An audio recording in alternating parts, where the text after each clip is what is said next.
Welcome back mga kaibigan. Ito, pag-usapan na po natin ang game 2 ni Kai Sotto dito sa malakas na team na Albark Tokyo na Seiko. Pambato natin at sana po talaga ay okay lang siya at bibirahin pa po sana si Kai ng import ng kalaban. Ngunit nagkamali siya ng binangga. First quarter tayo mga kaibigan. Ito, simula pa lang ng game talagang dinodouble na ang pambato natin. Matindi, dalawang import kaagad na sumasalubong dito sa kababayan natin. Talagang game plan nila bigyan talaga ng magandang depensa ang pambato natin o i-double. Dahil alam po nila mga kaibigan yung kayang ibigay ng isang Kai Sotto. So ito, move on tayo. Dito naman tayo. Pass break sa kababayan natin. Sayang talaga, medyo inaalat yung kababayan natin dito. Wala tayong magagawa. Pag minsan talaga ayaw pumasok ng bola kahit sipatin mo pa. So ito mga kaibigan, ganda ng depensa ni Kai. Yun nga lang, pag tapik po niya ay sa kalaban na punta, dyan pa rin napunta. Tinapik ni Kai yan dun sa kalaban na punta. Sayang, na-fall dito ang pambato natin. First foul sa ating pambato. So ito, paasa kay Kawamura. Masakit ito mga kaibigan kasi buwelong-buwelo si Kai. Tatalon sana siya. Sinalubong siya ng Seiko. Dito nag-aalala ako mga kaibigan. Bukod sa masakit, okay lang kung masakit. Basta walang maging problema mga kaibigan after nun. Kasi feeling ko talaga, di naman ako eksperto kasi nandun na ata yung liver at saka mga kidney sa tagilirang ganyan sa tiyan. Kinausap po si Kai ng medical staff. Mukhang okay naman, nagsisanyasan pa sila na okay. Lumaraw ang pambato natin dahil alam naman natin na fighter foot lang ang pambato natin. Sa pisikalan, sa ganyanan, hindi talaga papahuli ang pambato natin. Kita nyo naman mga kaibigan, ibabody check sana si Kai, bibigyan sana, nakaumang ng balikat. Nagkamali ang import ng binangga. Matigas na rin po talaga ang pambato natin at malakas. So ito, tingnan natin mangyayari dito. Napakagandang bounce pass naman nun kahit medyo mabagal. And one sa kababayan natin. So free throw ni Kai, silipin natin, may papasok ba niya? Nice one. So eto, sabi ng mga kritiko ni Kai dati, kailangan mag-create si Kai ng dapat kaya niya mag-create din. Yan mga kaibigan, di ba?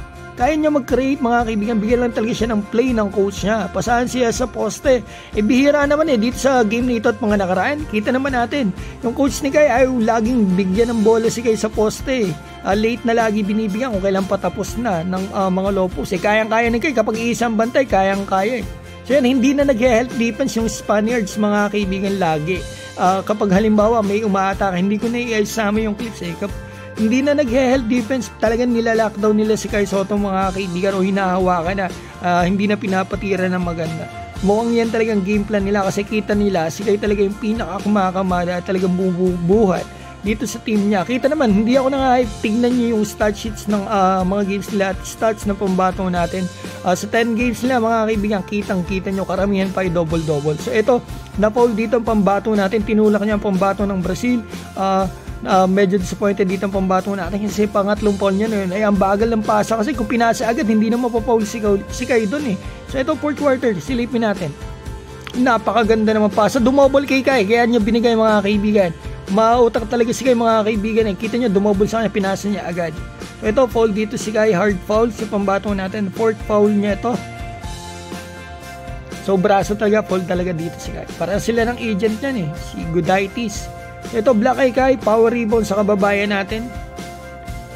So ito, tingnan natin yung mangyayari dito. Replay, na foul pala si Kai dito ni Gudaitis ng pag-rebound. So ito makikita natin, one-on-one. Sayang na-travel si Kai, nauna yung hakbang niya. So ito, tingnan pa natin. Nakasil na si Kai, tagal. Nice one, buti binigay. Replay tayo mga kaibigan para makita po natin. Ito, nasa ilalim si Kai, selyado na.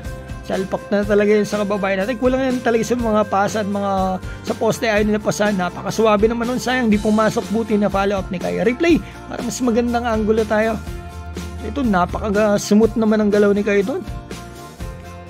So ito mga kaibigan, ang final score 66-79 at ito yung stat sheets para may idea po tayo. Mga kaibigan, 25 minutes ng larong kababayan natin, 11 points, 3 rebound, 1 steal, 4 out of 9 dito sa field. Yun nga lang talaga, meron siyang 4 na foul kaya nahihirapan din siya makakuha ng momentum.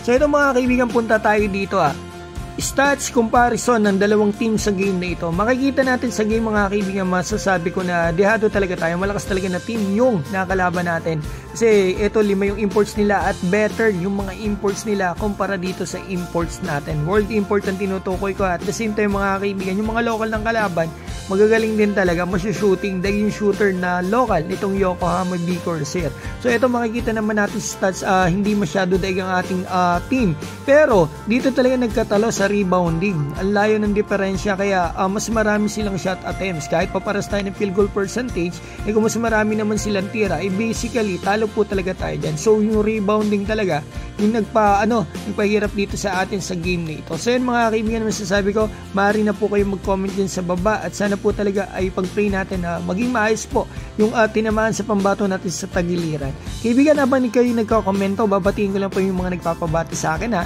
Ito, batiin ko lamang po si JB Santiago, Pogiron, THT, Super Ninja, Ice Ibalen, Natsu Barrel, Artur Publico, Ronman, Ruel Basadre, Coach Haji, Kuya D, Ronald Berbusidad ng Taguig, Jimwell at Ronel ng Taal, Batangas. Maraming salamat po sa inyo at sa walang sawang suporta sa ating pambato na si Kai Soto.